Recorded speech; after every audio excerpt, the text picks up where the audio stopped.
সেখানে অবশ্যই যারা নিরপরাধ বিডিআর সদস্য রয়েছে তাদেরকে দ্রুত জামিন দিতে হবে।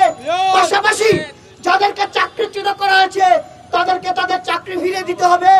এবং আপনাদেরকে মনে রাখতে হবে যে তদন্ত কমিশন গঠন করা হয়েছে, আমরা দেখেছি এই কমিশনের একটি ধারা রয়েছে, সেই ধারায় নাকি যারা আগে দোষী সাব্যস্ত ছিল তারা নাকি দোষী থাকবে।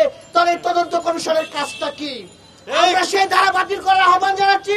পাশাপাশি সঠিকভাবে তদন্তের মাধ্যমে এই যারা প্রকৃত দোষী ছিল তাদেরকে বিচারের মুখোমুখি করবে এবং যারা নিরপরাধ ছিল তাদেরকে চাকরিতে পুনর্বহাল করবে।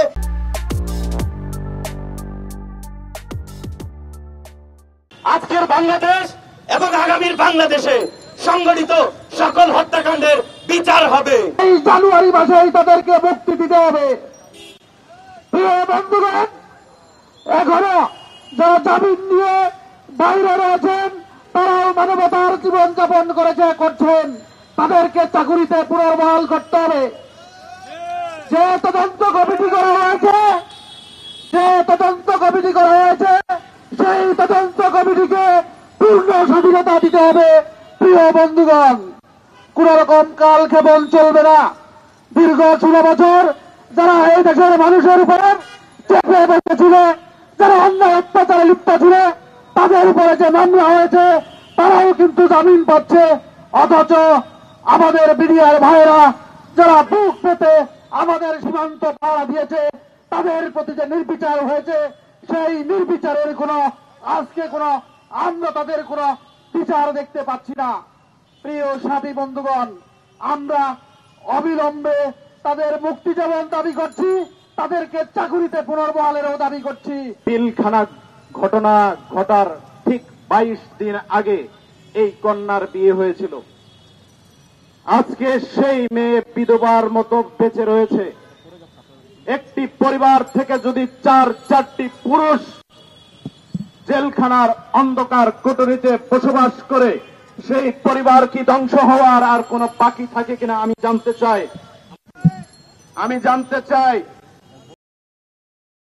আর কত তাল বাহানা করা হবে বিডিআরদেরকে নিয়ে? আজকে এই দেশপ্রেমিক বিডিআরদেরকে নিয়ে তাল বাহানা না করে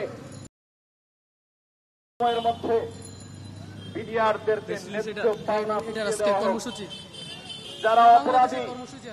যারা অপরাধী তাদের শাস্তি হোক, আমরাও চাই।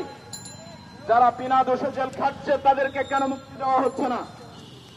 যাদের শাস্তি দেওয়া হয়েছিল শাস্তির মেয়াদ ফুরিয়ে গেছে, এখনো তাদেরকে জামিন দেওয়া হচ্ছে না, মুক্তি দেওয়া হচ্ছে না।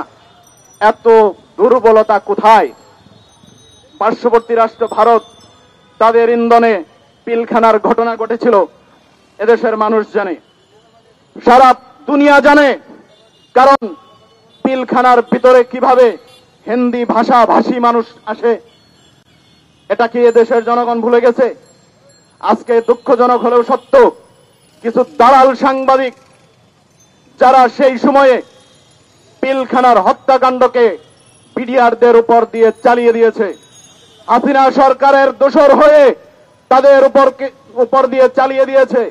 আজকে এই 18,000 বিডিআর পরিবারকে বলির পাঠা বানিয়েছে। আমি বলতে চাই, তারা কেন আজকে বলির পাঠা?